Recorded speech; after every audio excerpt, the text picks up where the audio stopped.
C'est c'est Thierry Tinlot il y a quelques années, avec qui j'avais partagé un café à Bruxelles qui m'avait dit, qui avait suggéré à l'époque qu'il travaillait en directeur de collection pour Dupuis. Il me dit: Ah, mais je vois un binôme avec Zidrou. Moi, je trouve que toi et Zidrou, ça collerait vraiment bien. Et moi, Zidrou, j'avais illustré une histoire courte, Le marchand de gros mots pour Spirou, mais on ne se connaissait pas. Je dis: Ah, peut-être, je sais pas. Enfin, et il nous a mis en contact. Mais Zidrou était très occupé. Moi aussi, j'avais le jardin de minuit, etc. Mais le projet s'est fait sur les 2 3 ans par mail. On parlait de ça. Il m'a demandé: Tiens, voilà, qu'est-ce qu'il y a des choses que tu aimerais dessiner? Enfin, voilà. Bon. Jusqu'au jour où on a été dispo en même temps tous les deux et on a dit: bah, ok, on part sur un projet. Et voilà, c'est comme ça qu'il m'a écrit l'histoire d'Emma.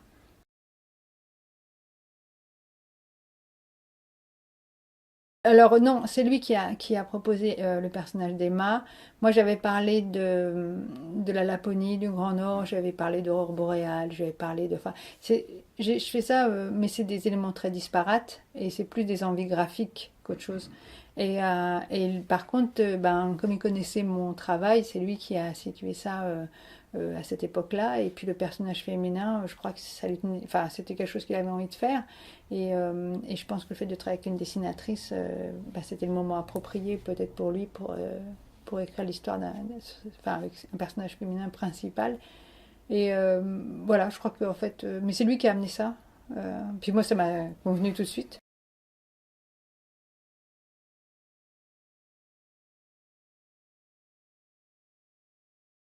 Je connaissais pas très bien le travail de Zidrou, donc je l'ai lu, enfin, quand on a su qu'on allait travailler ensemble, j'ai lu pas tout, hein, parce que il est tellement prolifique, mais j'ai lu certains de ses albums. Et puis après, moi j'ai adoré l'histoire. Après, je lui ai. Bon, après, c'est aussi maintenant mes envies se précisent au fur et à mesure des albums les uns après les autres. Et je lui ai dit: Écoute, je trouve que les dialogues sont assez importants. Il aime bien écrire, il aime bien. Et je lui ai dit: Moi, j'aimerais raccourcir les dialogues. Je trouve ça un peu bavard, mais pas dans le sens où c'était bavard, mais pour moi. C'est-à-dire. Euh, et puis du coup, je lui ai dit: Écoute, on va s'entendre dès le début. J'ai dit: Voilà, est-ce que tu me laisses un peu de latitude pour rétrécir certains dialogues ou et puis en fait, il a été vraiment super parce qu'il m'a dit: Mais si c'est comme ça que tu le sens, partons comme ça. Et puis, bon, je pense qu'il se demandait un peu ce que ça allait donner. Et j'ai fait les 20 premières planches comme ça. Je lui ai envoyé. Et puis, il m'a répondu: J'aime beaucoup ce que tu fais de mon histoire. Donc j'ai dit: Bon, super. Et puis il a été enfin, d'une grande souplesse et vraiment, pour lui, il disait: Mais c'est l'album en premier. C'est-à-dire que si c'est comme ça que tu le sens et que tant que ça me convient, c'est l'album qui est le plus important. Plus que, il me dit, moi, enfin, il dit toujours: Ah ouais, moi j'ai un ego minuscule. Je dis: Bah, c'est rare pour un scénariste. Mais bref, il a été vraiment, vraiment très, voilà, très sympa, très, très, très, ouais, très souple. Enfin, moi j'ai vraiment apprécié la collaboration.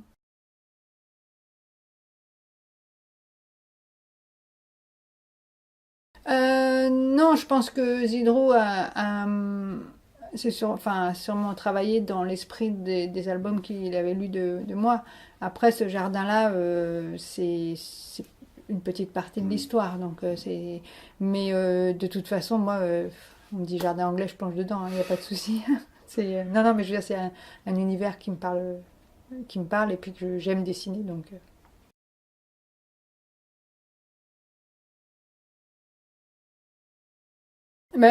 Zedrou, enfin, je trouve ça vraiment bien, c'est que finalement ce personnage existe vraiment dans son rapport avec ces normes-là, c'est-à-dire que le fait qu'elle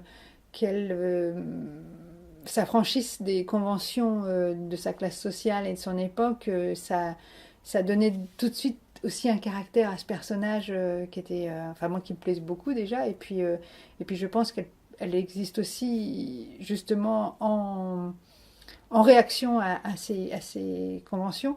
Donc, le fait de le mettre dans ce milieu bourgeois convenu, du coup, ça développe complètement son caractère, enfin ça permet de développer son caractère à la fois un peu fantasque et puis surtout très indépendant, enfin voilà.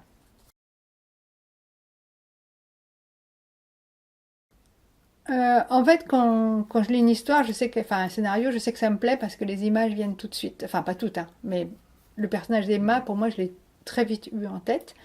Ensuite, après, il y a eu j'ai regardé des documents, j'ai regardé un peu des allures de jeunes filles des années 20, de jeunes bourgeoises, et enfin, je le savais déjà via mes lectures, mais je suis tombée sur des photos d'époque où il y avait vraiment ce côté très vivant et indépendant parce qu'elles pouvaient se le permettre, où on voit des femmes, des jeunes femmes qui vont faire du ski, qui vont faire du camping, qui vont faire du cheval, on les voit dans des situations très, euh, oui, enfin très libérées dans le sens elles se permettent d'aller sur des activités qui n'étaient pas forcément permises ou en tout cas pas forcément habituelles pour les femmes.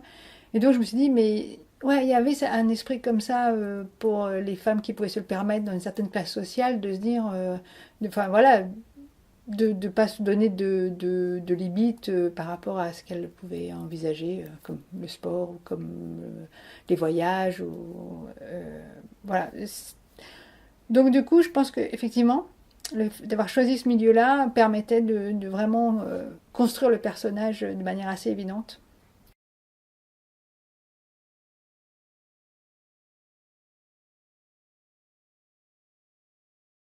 En fait, elle le dit carrément dans l'histoire, c'est-à-dire que sa sœur lui dit mais tu n'as jamais ouvert cette lettre et elle dit mais comme sa phrase à lui précisément c'était tu ouvriras la lettre s'il m'arrive malheur. Et là simplement il disparaît. Donc elle ne sait pas ce qui s'est passé, elle ne sait pas où il est, elle sait pas voilà. Et donc sa sœur lui dit mais tu n'as jamais eu envie d'ouvrir cette lettre et elle dit mais si j'ouvrais cette lettre ce serait comme accepter qu'il lui arrivait malheur. Et c'est pour ça qu'elle ne l'ouvre pas, parce que tant qu'elle n'ouvre pas la lettre, elle est dans l'espoir qu'il est toujours vivant et qu'il est toujours qu'il va revenir.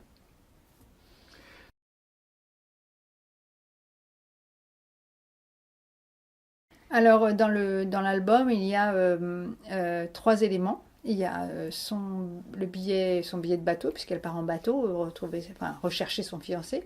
Il y a la photo de son fiancé jeune et il y a la fameuse lettre, donc une enveloppe avec la lettre dedans. Et cette idée, c'était suggérée par Clotilde Vu, l'éditrice, qui trouvait que ça amenait un plus par rapport au scénario.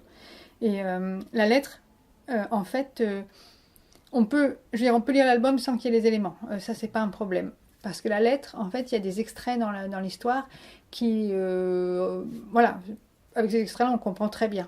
Maintenant, dans l'enveloppe, il y a la lettre dans son intégralité qui précise les choses, mais qui ne donne pas, je veux dire, on n'a pas de révélation. Parce qu'en fait, on voulait quand même que, on se doute bien que les éléments peuvent être perdus ou que des gens peuvent lire et les éléments ne sont pas là parce que, et on voulait pas que ce soit que le livre, enfin que l'histoire existe uniquement avec un élément. C'était trop. Donc on peut très bien lire l'histoire sans les éléments. Les éléments apportent quelque chose en plus, quoi.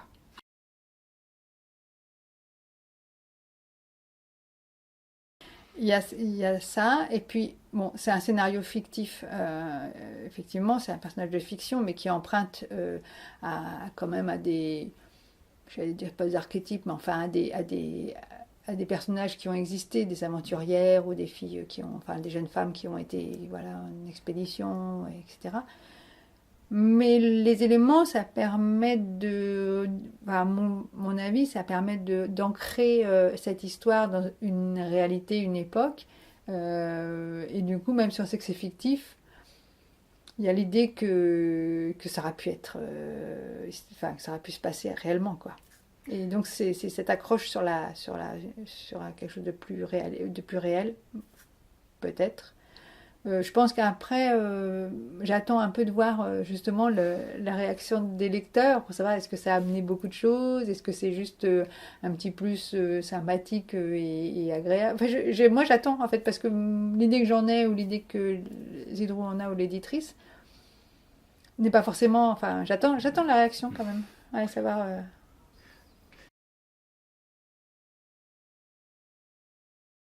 Il y a des choses que j'ai du mal à expliquer. Le fait est que je cherche quand même à chaque fois à trouver un élément qui renouvelle, parce que comme je travaille un peu toujours sur les mêmes époques, parce que c'est mon goût, mais j'aime bien qu'il y ait quand même un élément très différent euh, qui, voilà, ça me donne quand même l'impression de me renouveler et pas d'être toujours finalement dans la même imagerie. Et ces contrées-là, le Laponie, etc., c'était quelque chose que j'avais pas encore traité. Donc, et puis ça se rapportait peut-être aussi à des illustrateurs dont j'aimais bien le travail, comme Karl Larsson. Et puis après, il y avait aussi l'idée que travailler les lumières dans ces pays-là, donc des lumières. Alors là, ça se passe à l'automne, donc c'est pas vraiment ni le soleil de minuit ni la nuit, mais il y a quand même des lumières spécifiques, et ça, c'était juste un plaisir graphique voilà, que je voulais expérimenter. Mais ça s'arrête là. Après, peut-être Zidrou aurait pu. Parce que je lui avais parlé d'aurore boréale, etc. Bon, bah, les aurores boréales, il n'y en a pas. Mais c'est pas grave. Il a fait son tri dans ce que je lui ai dit. Mais pour moi, c'était voilà, peut-être plus sur des idées d'éclairage et de lumière que d'éléments comme, je sais pas, le paysage ou la neige. C'était peut-être plus là-dessus que j'avais envie de travailler.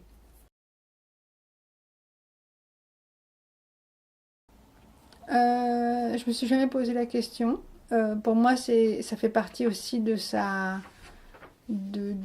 comment dire, de son indépendance, de son envie de vivre une vie, comment dire, de se lancer dans la vie, de vivre des choses, de ne pas s'arrêter justement aux conventions qui pouvaient la confiner dans un rôle dont elle ne veut pas en fait, hein, comme sa sœur, mariée à un banquier, voilà, dans les normes, etc. Et le fait, je pense, d'écrire, d'être édité et d'aller signer ses poèmes dans une librairie. Alors bon, je pense que Zidrou avait aussi un petit parallèle avec la dessinatrice qui va signer ses albums dans une librairie. Enfin, je pense il a pensé à ça aussi, hein. Il y avait le petit parallèle. Mais pas plus que ça. Enfin, je veux dire, après, on n'est pas obligé de penser à ça. Moi, j'y ai pensé tout de suite quand elle m'a fait dessiner Emma qui est dans une librairie et qui signe ses livres. Ben, je dis oui, ben, évidemment, il y a quelque chose de connu pour moi quand même.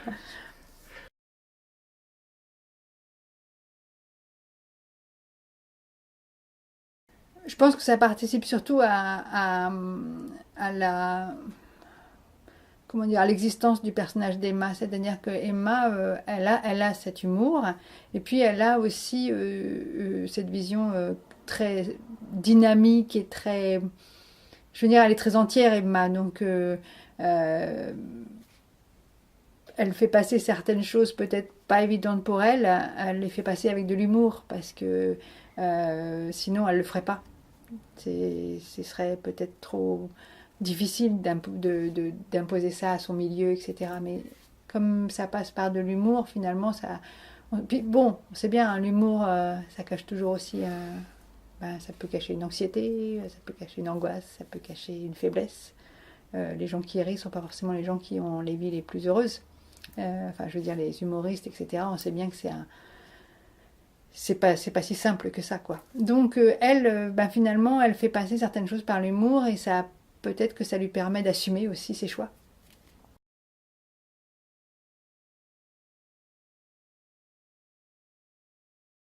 Non, en fait, Zedro, il a pas écrit le scénario dans sa totalité. Donc j'ai eu peut-être, je me souviens plus, mais peut-être la moitié, puis ensuite en deux ou trois parties. Donc j'avais pas l'évolution des mains jusqu'au bout. Et je pense que ça c'est vraiment l'écriture de Zidrou, quoi. C'est-à-dire présenter une femme alors vive, joyeuse, etc. Mais instiller au fur et à mesure justement cette dualité où on se rend compte que derrière son apparente, comment dire, vivacité, son apparente joie, etc., ben, se cache quand même naturellement, comme tout le monde, les craintes, les, je veux dire, quelquefois les peurs, enfin voilà. Mais ça, c'est lui qui a vraiment réussi à amener ça de manière subtile, et j'ai vraiment apprécié par rapport au personnage. J'ai vraiment apprécié cette subtilité en fait. Le fait que ce soit pas un personnage monolithique, que ce soit pas ah bah oui l'aventurière qui n'a peur de rien. Finalement il amène très très bien le fait que les choses sont pas si simples.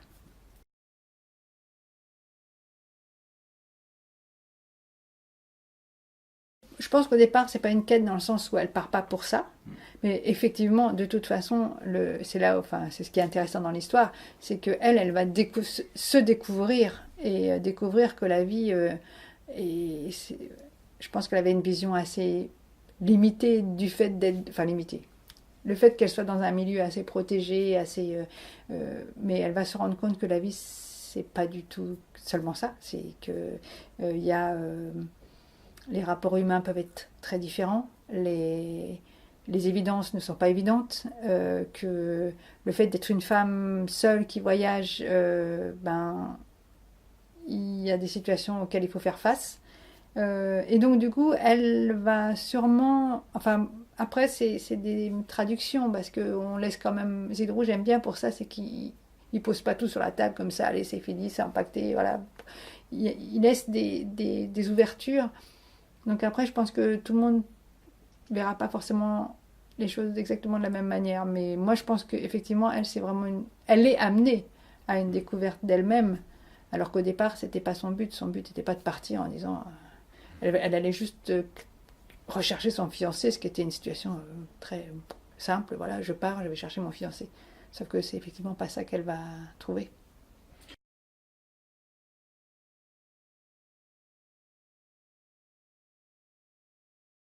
Oui, absolument. Alors, pour moi, il y avait l'idée que on partait du chaud pour aller au froid. Et les couleurs, je voulais que ça rentre dans la narration. C'est-à-dire vraiment qu'on ait une progression qui soit à la fois dans le scénario, surtout dans le scénario, et puis dans les couleurs. Et, euh, et donc ça, je l'ai vraiment pensé comme ça, quoi. La première partie très chaude, puis une progression assez rapide, mais vers le froid, et puis à la fin, on peut pas dire qu'on revient vers le chaud, mais comme on sait qu'on va retourner vers le chaud, voilà. Et effectivement, il y a cette petite conception de couleur comme ça qui participe de la narration.